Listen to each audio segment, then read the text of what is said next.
So അങ്ങനെ രാവിലെ 8 മണിക്ക് ദൃശ്യം 3 കണ്ടിട്ട് ഇറങ്ങി വരുന്നതാണ്. കാര്യം ഒരുപാട് വെയിറ്റ് ചെയ്ത് നമ്മളെല്ലാവരും കാത്തിരുന്നതാണ് മോഹൻലാലിന്റെ ഈ ഒരു മൂവി. അതായത് ദൃശ്യം എന്ന് പറയുന്ന ഒരു ഫ്രാഞ്ചൈസി നിങ്ങൾക്ക് എല്ലാവർക്കും അറിയുന്നതാണ്. ഫസ്റ്റും സെക്കൻഡും ഒക്കെ എന്തുമാത്രം കിടിലമായിരുന്നു എന്ന് നമുക്കറിയുന്നതാണ്. അപ്പം തേർഡിലോട്ട് വന്നു കഴിഞ്ഞാൽ എങ്ങനെയുണ്ട് പടം? തേർഡിലോട്ട് വന്നു കഴിഞ്ഞാൽ ട്രെയിലറിനോട് 100% നീതി പുലർത്തിയ ഒരു പടം. അതുപോലെ തന്നെ ഒരു ഫസ്റ്റ് സെക്കൻഡ് പോലൊരു മാസ്മരികമായിട്ടൊന്നും എനിക്ക് ഫീൽ ചെയ്തില്ല. മാസ്മരികമായിട്ട് എനിക്ക് എവിടെയും ഫീൽ ചെയ്തിട്ടില്ല.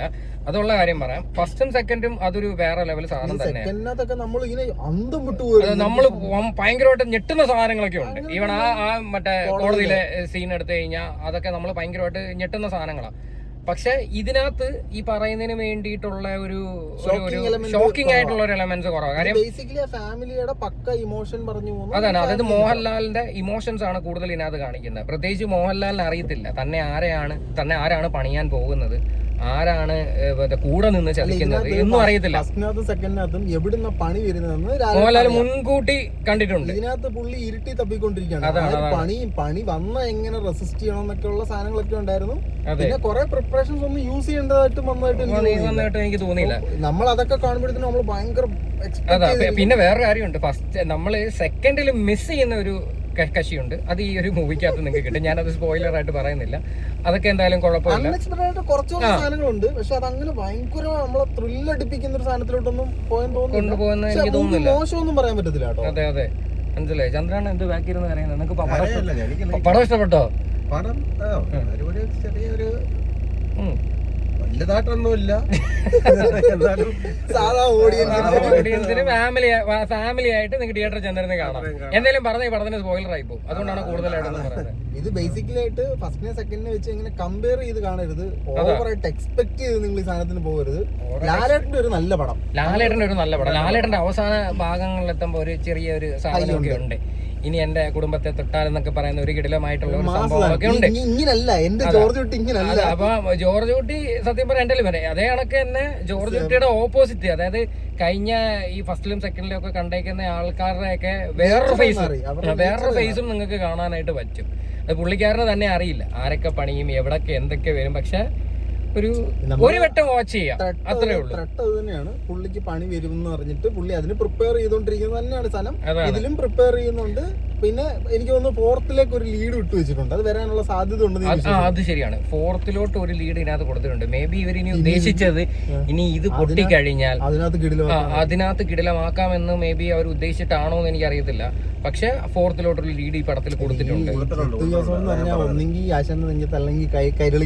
പുള്ളി ആരെയോ അടിച്ചു വന്ന് വീട്ടിനകത്താഴെങ്ങാനും കുഴിച്ചിട്ടുണ്ടെന്ന് എനിക്ക് തോന്നുന്നുണ്ട്. പക്ഷെ ഇങ്ങനെയൊക്കെ ഓരോ പടം ഇറക്കുമ്പോഴത്തേക്ക് അപ്പൊ അങ്ങനെ ഫീൽ ചെയ്യുന്നത്. കാര്യം കുറെ സീൻസിൽ നമുക്ക് എന്ത് പറയുന്നത്, നമ്മളൊന്നും ഇതിന്റെ ഈ പടം ഇറങ്ങുമെന്ന് പറയുമ്പോൾ നമ്മളെല്ലാവരും നമ്മുടെ മനസ്സിൽ പല പല സ്റ്റോറീസ് നമ്മളെല്ലാവരും കാണുമായിരിക്കും അല്ലേ. പക്ഷെ ഇതൊന്നും നമ്മൾ പ്രെഡിക്റ്റ് ചെയ്യാത്ത സാധനങ്ങളൊക്കെയാണ് കേട്ടോ കശി എടുത്ത് വെക്കുന്നത്. പക്ഷെ ഞാൻ പറഞ്ഞല്ലോ ഒരു 10 എത്ര കൊടുക്കും? 6.5-7 കൊടുക്കാം. ഭയങ്കര കിടിലാണ്. അയ്യോ ആ ഒരു സാധനം ഇല്ല. അങ്ങനെയൊക്കെ റിവ്യൂ നിങ്ങൾ കണ്ടു കഴിഞ്ഞാൽ അത് ഉടായിപ്പാന്നേ പറയത്തുള്ളൂ. നിങ്ങൾ ഫാമിലി ആയിട്ട് തിയേറ്ററിൽ ചെന്ന് എൻജോയ് ചെയ്ത് കുറച്ച് അങ്ങനെ പറയാൻ പറ്റും. ഫസ്റ്റും സെക്കൻഡും പോലെ നമുക്ക് കാണാൻ പറ്റത്തില്ല. പിന്നെ ഇതിനെ സംഭവം എന്തെന്നറിയോ, ഈ ജിത്തു ജോസഫിന്റെ ഞാൻ പറഞ്ഞില്ലേ, ഇതിന് മുമ്പേ ദൃശ്യം കഴിഞ്ഞിട്ട് ഇറങ്ങിയ 4-4 പടങ്ങൾ പുള്ളിയുടെ അത്രയ്ക്കൊരു വലിയ ഇമ്പാക്ട് ഉണ്ടാക്കിയിട്ടില്ല. മിറാഷ് ആണെങ്കിൽ ട്വിസ്റ്റ് കൊണ്ട് നിറച്ചിട്ട് കാണുന്നതിന്റെ കണ്ണിന് മറ്റേ അടുപ്പിച്ച് പൊട്ട് വരുന്നു അല്ലേ പടങ്ങളത്. അല്ല ഇത് പുള്ളി കുറെ നാളായിട്ട് പ്രിപ്പയർ ചെയ്യുന്നത്. ഇതിനകത്ത് ഒരു കാര്യം എന്ന് പറഞ്ഞു കഴിഞ്ഞാൽ ഇതിപ്പം നമ്മൾ എടുക്കുന്ന കാര്യം കണക്കായിരിക്കത്തില്ല ബാക്കിയുള്ള പ്രേക്ഷകർ എടുക്കുന്നത്. മനസ്സിലായില്ലേ? ഇത് ഈ മോഹൻലാൽ ഫാൻസിന്റെ ഫസ്റ്റ് റിവ്യൂ അല്ല നിങ്ങൾ കാണേണ്ടത്. അത് ഇതിന്റെ കറക്റ്റ് ഉള്ള പ്രോപ്പർ റിവ്യൂ വേണമെങ്കിൽ 1-2 ദിവസം എടുത്തു കഴിഞ്ഞാലേ പ്രോപ്പർ റിവ്യൂ വെളി വരത്തുള്ളൂ. അപ്പൊ അത് കണ്ട് ആക്കുമ്പോഴത്തേക്ക് കുറച്ചുകൂടെ ക്ലാരിറ്റി. അത് അതിനേക്കാട്ടി ഏറ്റവും ബെറ്റർ തിയേറ്ററിൽ പോയിട്ട് എക്സ്പീരിയൻസ്. ഇത് എനിക്ക് തോന്നിയെന്നറിയോ, നമ്മള് നോർമലി ഈ ജോർജ് കുട്ടി ഇങ്ങനെ ഒരു ക്രൈം ചെയ്തിട്ട് വരുന്ന നമ്മുടെ ഈ ഒരു എത്തിക്കൽ സാധനങ്ങളൊക്കെ ഇതിനകത്ത് കൊണ്ടുവന്നിട്ടുണ്ട്. അതെ അത് ഈ പ്രത്യേകിച്ച് ഞാൻ പറഞ്ഞുതരാം. അൻസിബയുടെ ഒക്കെ കേസിൽ കല്യാണം കഴിയത്തില്ല എന്നൊക്കെ കുറെ പേര് ചോദിക്കുന്നുണ്ടല്ലോ. അപ്പൊ അതിനെയൊക്കെ ചുറ്റിപ്പറ്റിയ ഒരു സംഭവമാണിത്. മനസ്സിലായോ?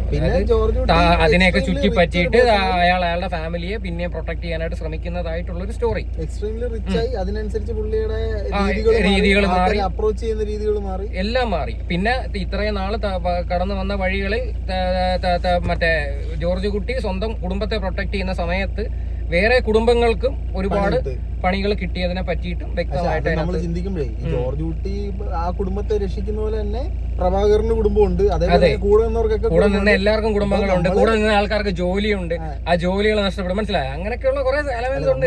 ഒരു കുടുംബത്തെ നോക്കുമ്പോൾ അപ്പുറത്തെ കുടുംബങ്ങളൊക്കെ അതൊക്കെ ഇതിനകത്ത് ജസ്റ്റിഫൈ ചെയ്ത സാധനങ്ങൾ വരുന്നത്. അതെ അതെ, ഈ ഒരു ഇതില് ആ ഒരു ഇമോഷൻസും നല്ലോണം മനസ്സിലാക്കിയിട്ട് എടുത്തിരിക്കുന്നത്. അതായത് ചെയ്ത തെറ്റിന് എന്തായാലും ശിക്ഷ കിട്ടിയിരിക്കണം എന്നൊക്കെ പറഞ്ഞില്ല, അങ്ങനെയൊക്കെയുള്ള കുറച്ച് സാധനങ്ങളാണ്.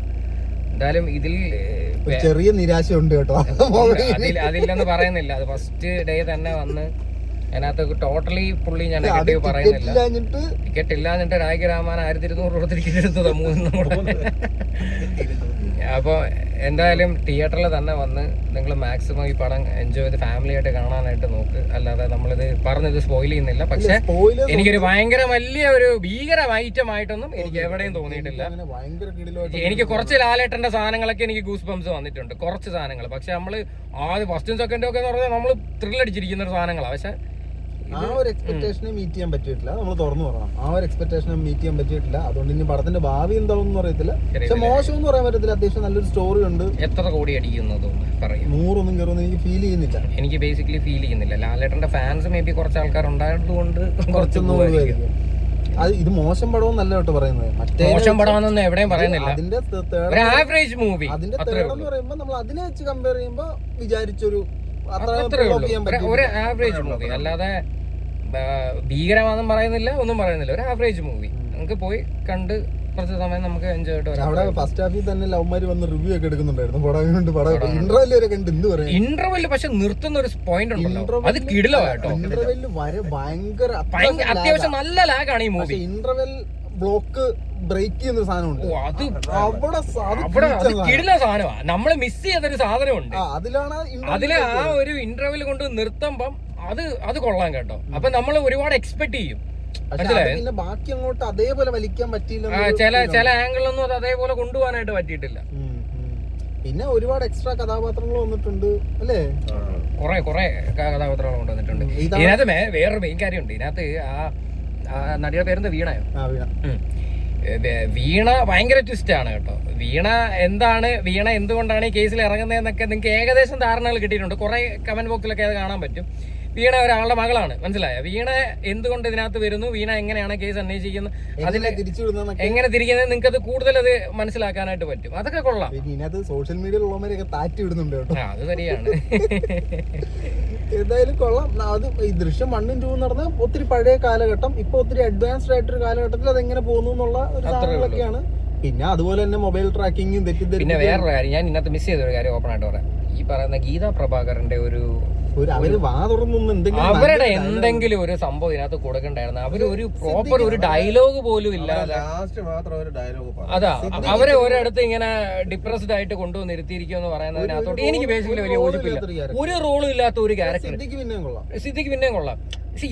ഈ ഫസ്റ്റും സെക്കൻഡും ഈ പടത്തിന്റെ ഈ ലാലേട്ടനൊപ്പം തന്നെ പിടിച്ചു നിന്നൊരു വ്യക്തിയാണ് ഗീതാ പ്രഭാകർ എന്ന് പറയുന്നത്.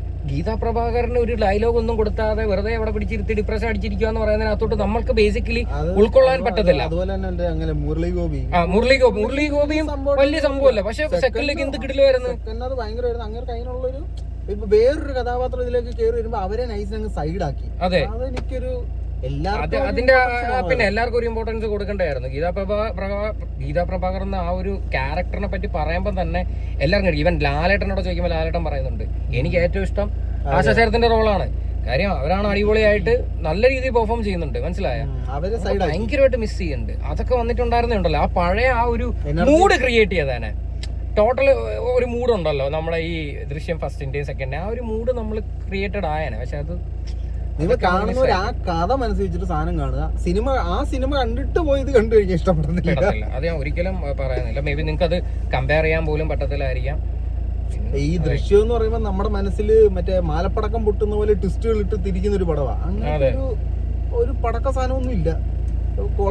എന്തൊക്കെ ചെറിയ ചെറിയ മറ്റേ പുട്ടിന് പീരിടുന്ന പോലെ സാധനം ഉണ്ടെന്നുള്ളതേ ഉള്ളൂ. ഭയങ്കര ഭീകരമായിട്ടുള്ള ഒരു പരിപാടിയും കാര്യങ്ങളൊന്നുമില്ല. എന്തായാലും ഓക്കെ, അപ്പൊ ഇത്രയാണ് കാര്യങ്ങൾ. കണ്ടിട്ടുള്ളവര് നിങ്ങളുടെ അഭിപ്രായം ഇത് തന്നെയാണോ നിങ്ങളുടെ അഭിപ്രായം എന്ന് നിങ്ങൾ എല്ലാവർക്കും ഡിഫറെന്റ് ഒപ്പീനിയൻ ആയിരിക്കും. ഞങ്ങളുടെ ഒരു ഒപ്പീനിയൻ ആണ് പറഞ്ഞത്.